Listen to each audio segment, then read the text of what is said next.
We're joined from Cairo by Al-Ahram newspaper managing editor, Mr. Ashraf Al-Ashry. Welcome to Qnews, sir. What are the key factors driving the international opposition to President Trump's proposal to take control of Gaza, and why is it so controversial among neighboring Arab countries, sir? Of course, this proposal is unrealistic, unacceptable, because it's against the national Arab security, and also it creates an instability, threatening the regional stability, and also cause the return of tensions, violence, and terrorists, because this considers as irrespectable for the Palestinian people rights, as forced displacement for people who have been living in their territories for more than 4,000 years. This is unacceptable. Regarding this respect of any thing related to have an independent Palestinian state and have a political peace settlement inside the Middle East. From that we get the Egyptian and Arab consensus refusing any of these proposals that doesn't consider the right of self-determination of the Palestinian people as an independent state. And so Trump's proposal, even the friends of U.S. and Israel in the Western, as the German Chancellor stated, is considered a political scandal. This proposal is unrealistic, and it will never help the restore of stability and security in the Middle East, especially in the Arab region. So I believe what is happening right now and will happening in the coming period will be an Egyptian effort, this Egyptian summit and another Arab summit. This will change the equation in order to have a period against this proposal, to freeze this proposal that will only create more Arab efforts and more Arab solidarity, because all the international community, only US and Israel are supporting this proposal, but all the Arab states and all the Western world is supporting the Egyptian plan. Sir, how would the relocation of Gaza's Palestinian residents to countries like Jordan and Egypt impact the stability and political dynamics on the Middle East, especially in terms of refugee populations, sir?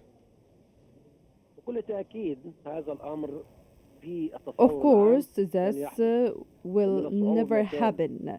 And it's very difficult to have an Egyptian or Jordanian support for this plan, because both states has been doing this coordination and consultation by President Abdel Fattah al-Sisi and Jordanian King. And the Egyptian vision were expressed in order to have a united stances between Jordan and Egypt, refusing any kind of disrespect for the self-determination of the Palestinian people and their presence in the West Bank and also in Gaza Strip. And we can see this united Arab stance. Maybe this solidarity among all the Arab states, this will create this United States that will play a great role in sending a serious message for the American side and the Israeli side. This proposal will never be accepted.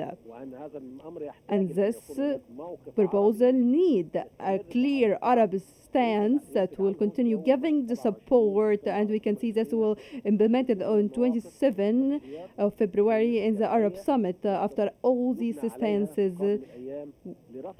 where another efforts will be implemented to reconstruction of Gaza. And this what is Egypt has been preparing right now, as we have seen the statement from Egyptian Foreign Ministry for the reconstruction of Gaza Strip while the Palestinian people are present in their territories. So there is a firm rejection for this proposal with this Arab-Egyptian stance with the collaboration of the United Nations and the international community.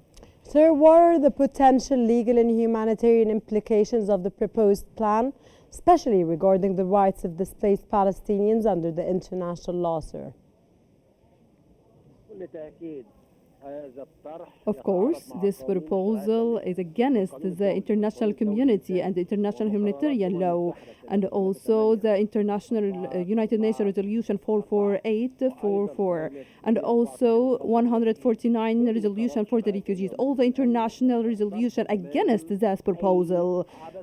They all refuse the disrespect of the Palestinian people rights and the right in self-determination, in order to have a Palestinian independent according to 224 international resolutions. And for that, I believe that the international resolution completely and firmly refuse any approach that supports the forced displacement, because this will be unprecedented for the 21st century. What the US are doing and what is Trump is doing, this is an occupation for an Arab territories, disrespecting the rights of self-determination. So it's very difficult for the global community to accept this the return of this occupation.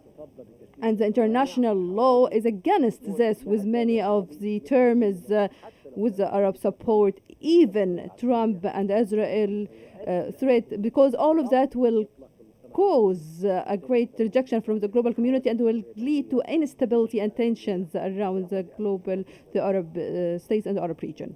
Sir, given the US proposal and the backlash from Europe and the United Nations, how do you see the future of the United States foreign policy in the region, especially concerning relations with allies like Jordan and Egypt?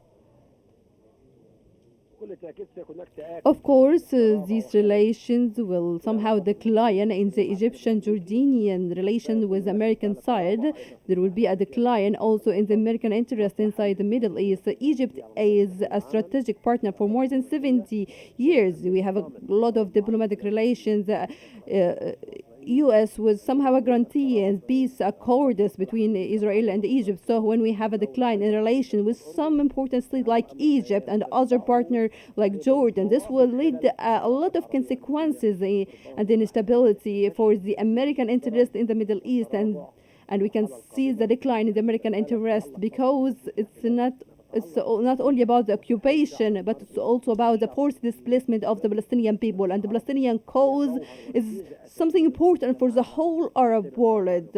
And I believe we're going to see 4 years include a lot of tensions in the Arab-American relations, and maybe the American interests will be under threat. Maybe America will lose major partners and allies in the region as Egypt and Jordan, maybe from the Gulf states also. And this will be all discussed in the Arab Islamic Summit, giving these messages for the American side in the coming days. Sir, from Cairo, that was Al-Ahram newspaper managing editor, Mr. Ashraf Al-Ashry. Thank you very much for joining us here on Q News.